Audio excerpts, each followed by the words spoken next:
बिल्कुल। नहीं तो इन जगहों पे पहुंचने के लिए हाँ, यूं होता है, खोज करनी पड़ती है। खोज करनी पड़ती है। लेकिन उसमें क्या है कि हुक्म ही हो जाता है जहाँ पे आप हाँ एकदम पहुँच सकते हैं। हाँ, और इसी तरह से दूरत में भी होता है। बिल्कुल।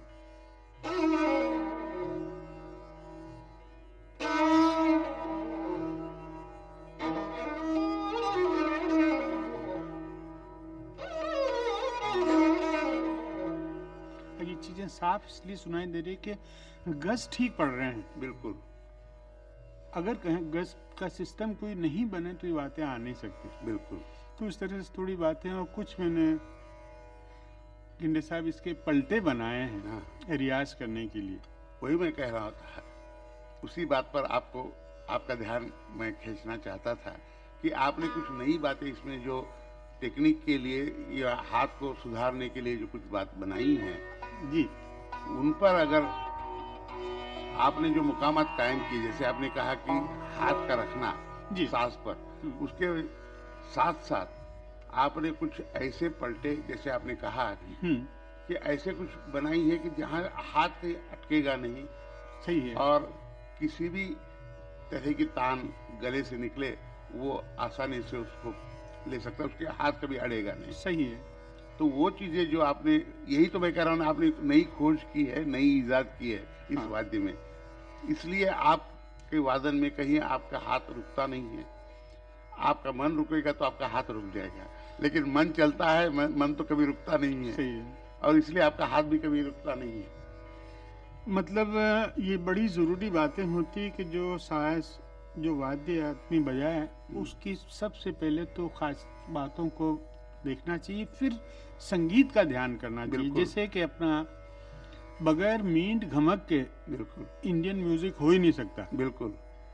रागों को जो संवारना स्वरों सजाना का है। लगाव जो है हमारे यहाँ, एक कोई स्वर अलग तो होता नहीं है, हाँ, किसी न किसी स्वर को लिए हुए बढ़ता लिए है। हुए बढ़ता है। और लिगाटो जिसको कहते वही हैं, कह रहे हैं। मींड की जो हाँ। बात जब तक नहीं आएगी तब तक वो राग और इंडियन म्यूजिक ये नहीं हो सकता। स्टाकाटो टंक बिल्कुल। नोट में इंडियन म्यूजिक नहीं बजता है। हमारा सा भी बजता है तो किसी सुर के आस लेकर ही शुरू हो जाता है कि जिस राग में हमको मिजाज में सा भरना है, सही है। तो उसके आगे पीछे के स्वर के अंदाज से ही वो सा गाया जाता है। सही बात है। तभी वो राग का माहौल सिर्फ एक सा की वजह से राग का माहौल बन जाता है। सही बात है। तो वो चीजें जो इस वाद्य में अच्छी तरह से खुल सकती है, अगर बशर्ते कि कलाकार उस गहराई से तक पहुंचा हो तब। जी हाँ। एक और गिंडे साहब मैं आपको बता दूं, आपने मेरे पिताजी का जिक्र किया था, उनसे मुझे एक बात बड़ी महत्वपूर्ण जो थी वो मिली। हाँ। वो ये थी, हाँ। वो तो खुद तो सारंगी नहीं बजाते थे, बिल्कुल। दिलरुबा बजाते थे, और हाँ। प्रोफेशनल नहीं थे। बिल्कुल। अपने मनोरंजन के लिए वो बजाते थे और थोड़े बहुत भजन वगैरह गाते थे। जब मैंने उनसे कहा कि मुझे तो ये बाजा सीखना है, तो एक टूटी सी सारंगी मेरे घर पे थी, जोगिया सारंगी। हाँ। एक कुछ साधु रख के गए थे बहुत सालों पहले, मेरे जन्म से पहले। हाँ। वो उन्होंने मुझे ठीक करके दी और मुझे कहने लगे अच्छा बजाओ सारेगामा पाधा निसा। तो जो उन्होंने कहा कि रे इस उंगली से बजाना, गा इस उंगली से बजाना, फिर पा पे जाएगी और धानी सा उससे जाएगी, तो वो जो गिफ्ट मुझे उनसे मिली, उन्होंने नोइंगली, मतलब जानकारी की वजह से मुझे ये नहीं बताया था। उन्होंने तो अंदाज से कह दिया कैसे बजा लो, सरगम बजाना ऐसे ठीक होगा। वो एक बात मेरी ऐसी पकड़ में आई और ऐसी उससे समझी मैंने कुछ बातें, ऑटोमेटिकली होता रहा वो काम। बिल्कुल। क्योंकि वो जो उंगली कहाँ पड़नी चाहिए वो जगह इतनी करेक्ट थी कि उसमें कुछ गुंजाइश ही नहीं रहती कोई गलत काम होने की। बिल्कुल। तो एक तो वो हुआ। दूसरा, जैसे कि मैंने कहा कि उल्टा सीधा गज, और अब कुछ पलटे हैं। बिल्कुल। पलटों से ही गाना बनता है। हाँ, गाना तैयार होता है। हाँ, जिस किस्म के पलटों का रियाज हम लोग करते हैं उसी की ताने बनती है। बिल्कुल। तो अब हमारे अपने यहाँ कुछ तो ताने होती सिंगल सुरों की। बिल्कुल। ग ग रे ज प म प म ग रे ज नि रे ज नि ध प म प नि ज रे ज नि ज ग म प ग म प नि ज नि ध प ध प म ग म ग रे ज नि रे ज, ये सब एक एक सुर है। बिल्कुल।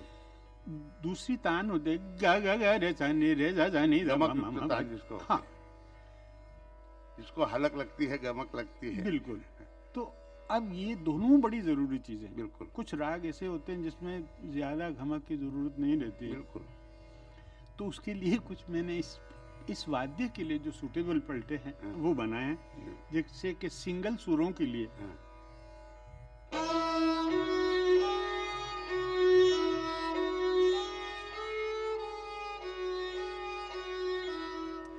बिल्कुल। सारे गा रे गा रे सा, फिर ये आगे चलता रे गा मा गा रे गा मा पा बस वो मा और गा पलटा मा गा आगे रे गा बढ़ेगा। मा पा। अब इसी की ताने गा मा गा रे जने द पा मा पा ने जा रे ने जा गा मा पा पा मा गा रे जने द पा मा पा। बस बल देते हुए वो उसको बल बढ़ाएं। देते हुए चले चले चले और ये कभी खत्म नहीं होने वाली ताने। बिल्कुल अच्छा, लेकिन ये भी ज्यादा करना ठीक नहीं लगता। बिल्कुल। कोई भी चीज उसकी अपनी मर्यादा समझे तो ठीक है। हाँ, कुछ राग जिसमें ये बातें ज्यादा कह सकते हैं, लेकिन कुछ राग ऐसे हैं और मास्टरी आने के बाद कुछ लोग तो सीधी सीधी बात कभी कहते ही नहीं। बिल्कुल, लेकिन सीधी बातों में बहुत कुछ है। बहुत कुछ है। अब जैसे यही चीजें इसको थोड़ी सी घमक दे दी जाए, या सारे गा रे सा रे गा मा गा रे सारे गा रे सा रे गा मा गा रे सा, अच्छी बिल्कुल। हो गई ये बात। बिल्कुल तो एक तो पलटा सीधा पहले ये, दूसरा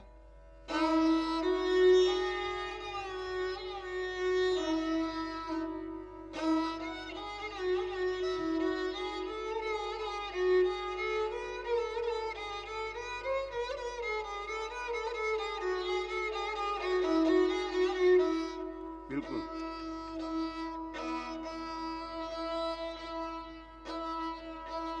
अब ये मींड आ रही है ऊपर से, हाँ, सारे गा रे गरे गरे मेरे सा। पास।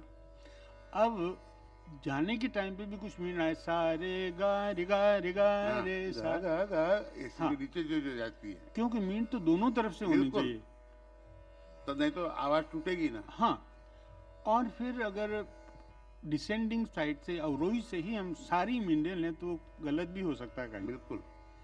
तो इसलिए दो वेरिएशन तो इन पलटों की है, हाँ, सारे गा रे, ये ऊपर से बिल्कुल। सारे गा ये रिगा रे बिल्कुल। सा, फिर उसके बाद सारे गा रे सा, ये तीन हो गए। हाँ, बिल्कुल। तो दुरत में तो ये घमक की तान होगी, विलंब पद में घमक हो जाएगी। बिल्कुल।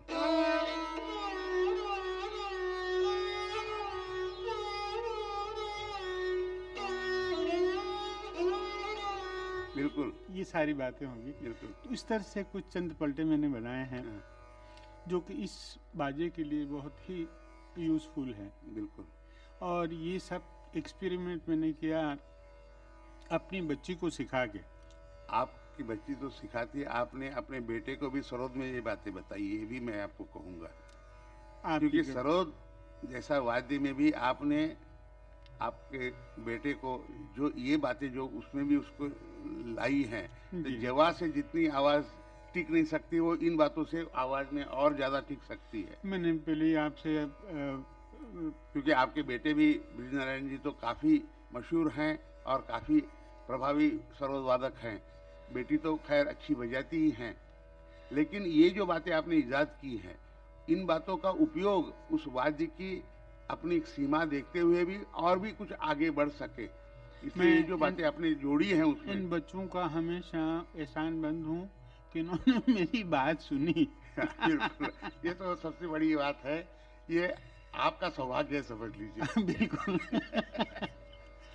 क्योंकि सरोद मैंने भी बहुत सुने और बड़े अच्छे अच्छे उस्तादों को सुना, बिल्कुल। लेकिन मैंने कहा यार ये संगीत का जो काम है सबसे पहले तो कंठ संगीत ही हुआ करता बिल्कुल। था और आज भी है। बिल्कुल। और ये आप तो देख रहे हैं इंडे साहब कि पहले ये जो तंत इंस्ट्रूमेंट है पहले गाना मिजाज के, सिखाया जाता था। हाँ, तो वो क्या होते थे कि वो टंक नोट बजाते थे, बिल्कुल,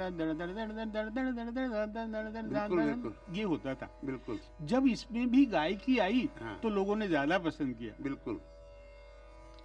जाहिर है। हाँ, तो गाना जो है वो बड़ी प्रमुख चीज है। तो मैंने मैं भी जानता हूँ ना, पुराने जितने गायक थे या वादक होंगे, जी हाँ, सभी को तालीम तो दी जाती थी। बिल्कुल अब हाफिज अली खान साहब अच्छे सरोद वादक थे, जी हाँ, लेकिन ध्रुपद और होरी धमार और सादरे हाँ, इतने वो गाते थे, सही है, याददाश्त उनको इतनी थी, गाने का माहौल उनके पीछे रहा, बिल्कुल। इसलिए उनके वादन में एक अलग शैली थी। सही बात, अली अकबर खसाब को मैंने तो देखा है बचपन से, उनको पहले गाना शुरुआत करवाया बाबा ने, बिल्कुल, बाद में सरोद उनके हाथ में दिया हुआ है। हाँ, रवि जी को भी उन्होंने सिखाया तो पहले गाना सिखाया है। सही बात है। तो क्या है कि पहले गाने की तालीम तो हर एक वादनकार को पहले मिलती ही थी। कंठ संगीत जहाँ क्योंकि मिक्सअप जो नहीं होता, अपना मन जो है वो, आप जैसा पहले ही कहा था, वो वहाँ बोलना चाहिए। सही है, आपके मन में जो बात है वो वहाँ अधूरी नहीं रहनी चाहिए। सही बात है, तो अब शिवजी देखिए ना, संतूर में भी वो गाना सीखे हुए हैं, हाँ, इसलिए जहाँ तक उस वाद्य की सीमाएं पार करते हुए वो नए नए आविष्कार करते हुए, उसमें भी एक नई नई अपनी खूबी, ये तो कलाकार की एक तमन्ना रहती है कि जहाँ तक मैं इंसानियत से इसको नजदीक लाऊं, सही उतना बात, ही वो वाद्य अधिक प्रभावी होगा। फल की आशा नहीं रखते हुए, बिल्कुल वही कह रहा हूँ ना, वो जानते हुए इसकी सीमाएं जानते हैं, बिल्कुल, फिर भी इसीलिए आज संतूर, जब जैसे सारंगी के लिए आपका नाम मशहूर है, संतूर का नाम वैसे तो ये फोक इंस्ट्रूमेंट था, बिल्कुल, लेकिन आज कॉन्सर्ट इंस्ट्रूमेंट बनाने में शिवजी जी ने जितना उसमें योगदान दिया हुआ है, तो अपनी अपनी खोज है, उनकी जो एक अंदर की जो तमन्ना रहती है, इसमें अधूरापन है, सही है, उसको पूर्ति करो सही जहाँ है। तक हो सके।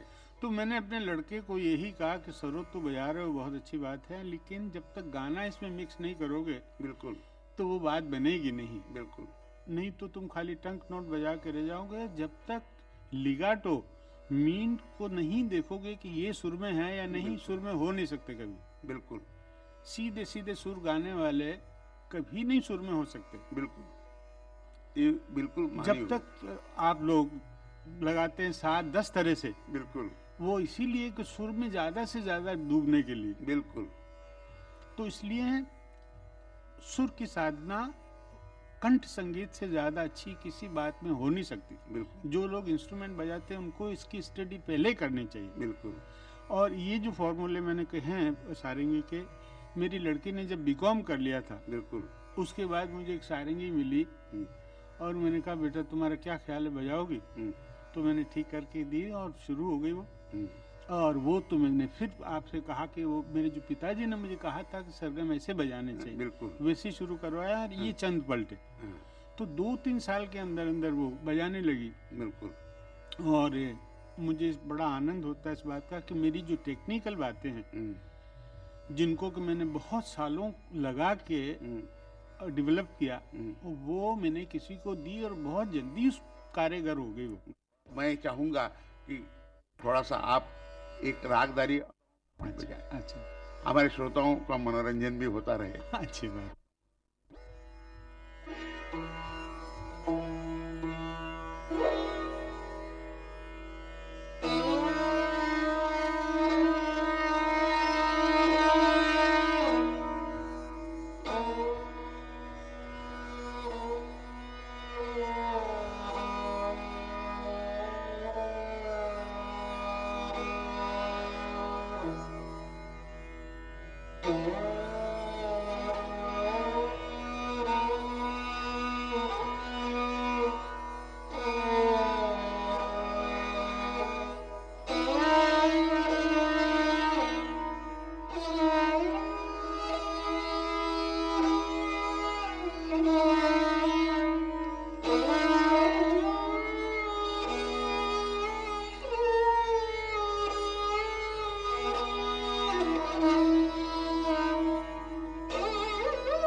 मैं जानता हूँ आप तो ये राह ही देखते कोई सारंगी सीखने वाला हो तो आप पहले तैयार रहते उसको। बस मैं वहीं आ रहा था अब।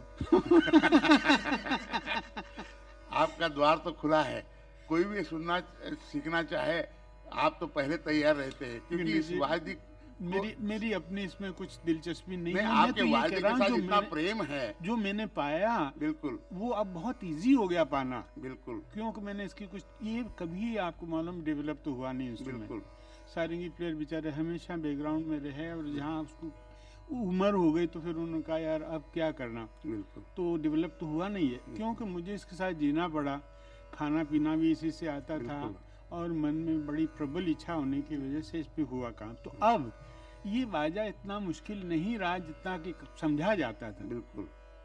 तो ये मैंने जैसी गज की बातें, कुछ पलटे की बातें हैं, कुछ टोनल क्वालिटी की बातें हैं, तो वो कर करा कि अब ये उसमें इतनी दिक्कत नहीं रही। एम्फोसाइज मैं इसलिए करता हूँ और आग्रह करता हूँ कि ये बड़ी मुश्किल से तो बाजा अपने हाथ में आया है। बिल्कुल। और ये नहीं हो कि वापस चला जाए। कुछ यहाँ की परंपरा ऐसी रही है कि साहब जो सारंगी प्लेयर थे उनके बच्चे ही सारंगी सीखेंगे, ऐसी बात नहीं है। नहीं नहीं नहीं, ऐसी कोई बात नहीं। जो भी सीखना चाहे। अब आप ताज्जुब करेंगे कि मेरे 200-250 स्टूडेंट बाहर मुल्कों में हैं, बिल्कुल, अमेरिका में और यूरोप में, और अच्छा समझ के वो बात को। अब वो बजाना बहुत अच्छा, ये तो भगवान ही जाने कब होगा और कैसे हो सकता है वो, लेकिन लगन तो होनी चाहिए। लगन तो है, और टेक्निकली जो डिफिकल्टी इसकी थी वो सोल्व हो चुकी है। बिल्कुल। तो यहाँ पर भी मैं चाहूंगा, आपने उसको तकनीक को और आसान बना दिया है, लोगों को समझने के लिए आसानी हो जाती है। बिल्कुल। अब रहा संगीत, बिल्कुल, वो तुम्हारा खून में होता है, ब्लड से आता है, वो तो है, जन्म यहीं होना चाहिए उसके लिए। बिल्कुल। किसी के संगीत की विद्या का जो सवाल है वो तो नसीब का खेल है। बिल्कुल सही है वो तो, लेकिन उसके साथ लगन और साधना, हाँ, ये तो आवश्यक उतनी ही बात है। एक बार डूबने पड़ता है, अगर आप समझ भी लिया अपने दिमाग से, लेकिन जब तक वो सही निकलेगा नहीं, और वो निकलेगा तभी जब आप साधना करेंगे तभी। सही बात। और गुरु 1000 बार गलती हो सकती है, लेकिन 1000 बार गलती करने के 1000 के बाद अगला नंबर जो आएगा वो सही पढ़ने लगेगा, और एक बार सही पढ़ने लगे तो फिर कभी गलत नहीं हो सकता। सही बात है। तो इसलिए मैं, आपने जो कहा, मैं ये कहूँगा जो आप ये साथ पीछे पड़ रहा है, मैं तो ये आशा करूँगा, प्रार्थना करूँगा कि ये वाद्य आपके जरिए अधिक से अधिक लोकप्रिय होता जाए, और जो आज हम गवीय लोग इस महसूस कहते हैं कि ये वाद्य आज मिटता चला जा रहा है। सही है, न मिटना चाहिए, और इसके लिए काफ़ी परिश्रम हो रहे हैं, और आपने इसके लिए काफ़ी बड़ा योगदान दिया हुआ है। अब मैंने जो भी कुछ इसमें करना था अपनी मेहनत से, कोई दुनिया का ऐसा मुल्क नहीं जहाँ मैंने बजाया नहीं। बिल्कुल, मैक्सिमम मैंने इसके रिकॉर्ड किए हैं। अब मेरी एज ऐसी नहीं कि मैं उधर उधर भागता फिरूं। बिल्कुल। तो मैंने बहुत रिड्यूस कर दी अपनी एक्टिविटीज़ बाहर जाने के, खास करके। तो मेरे पास टाइम है, गवर्नमेंट कुछ करे या कोई संस्था मुझे ये काम सौंपे, बिल्कुल। मुझे अपने लिए तो ना आर्थिक सहायता की ज़रूरत है और ना किसी बात की। बिल्कुल। लेकिन मुझे बड़ा आनंद होगा कि कम से कम 2-3 सारंगी प्लेयर मेरे हाथ से बन जाए, तो ये फिर बाजा बज जाएगा। जरूर ईश्वर की कृपा होगी, जरूर बजेगा। और मैं कहूँगा कि इसी वजह से आपने जो खोज की है, आपने इतने सम्मान पाए हुए हैं। आपको संगीत नाटक अकेडमी में आपकी सेवाओं के लिए आपको अलंकृत किया हुआ है। पद्मश्री से ले आज पद्म भूषण आप बन चुके हैं। ये किसकी वजह से? आपकी मेहनत है, और आपके जो कष्ट जो आपने किए हुए हैं, इसकी मान्यता सरकार ने तो ली है, लेकिन इसके साथ साथ मैं ये कहूँगा कि और भी आप आगे बढ़ते बढ़ते बढ़ते भारत रत्न हो, ये हम लोगों की तरफ से आपकी शुभकामनाएं हैं। और मैं चाहूँगा कि थोड़ा सा अंत में थोड़ी सी एक धुन या ठुमरी कुछ 5-5 मिनट बजाए, अच्छा, हमारे श्रोताओं का मनोरंजन भी होता रहे। अच्छी बात।